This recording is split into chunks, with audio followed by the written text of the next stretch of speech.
Rebuilding, literally and figuratively, after a major natural disaster or terrorist attack becomes more complicated in a globalized world, especially if America no longer manufactures critical materials we need for our homeland security in sufficient quantities.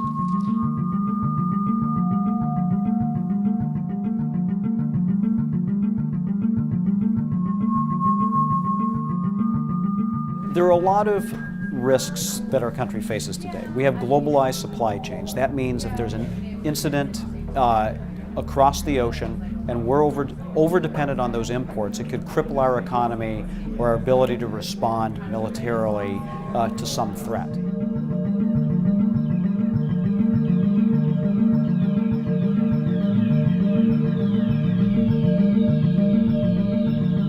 We say at the end of the day, America's national security and economic prosperity are interdependent. They're inseparable. And at the epicenter of both, being a strong defense, national security, and a prosperous country, is critical manufacturing. And we have to pay a lot more attention to the erosion that has been caused by dramatic events over the past 20 or 30 years of that capability within the country.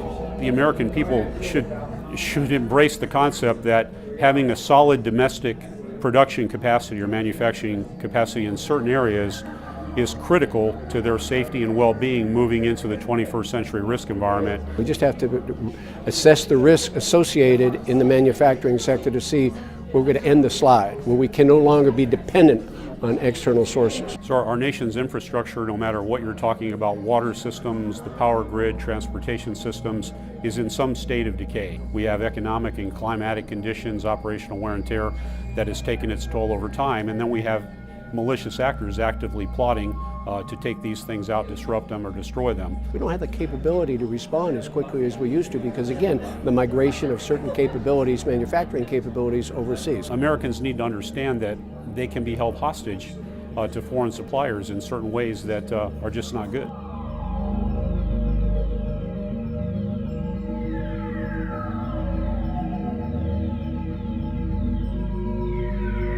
Preparing for 21st century risks and analyzing the security importance of manufacturing is critically important to talking to policymakers and to talking about the public about why manufacturing matters. Manufacturing has been, and I argue must be, basically the main pole, the center pole of the tent for prosperity in the 21st century and beyond. Recognizing that it is a problem and deciding to take the problem on in a collaborative strategic approach with timelines, deliverables, milestones, and accountability built in.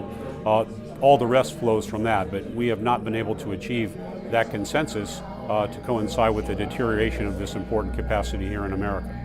The report that I was very pleased to co-author with the Alliance suggests very significant steps calling upon, first of all, we need to educate the broader populace as to what the challenges are, but really calling on the policymakers, the decision makers, to address the threats and the vulnerabilities associated with the global supply chain. Revitalizing domestic manufacturing capacity really begins with leadership at the national level, bipartisan consensus between the administration and Congress. We need to rebuild, reinvest in our infrastructure to modernize it, focusing on public health and safety, economic value, and how it services the communities it's intended to serve. Not only is there a compelling Homeland Security and national security reason to support manufacturing, but it's an issue that the American people need to be aware of. And when they become aware of it, there will be a call to action, and they will insist that the President and Congress step forward and do something.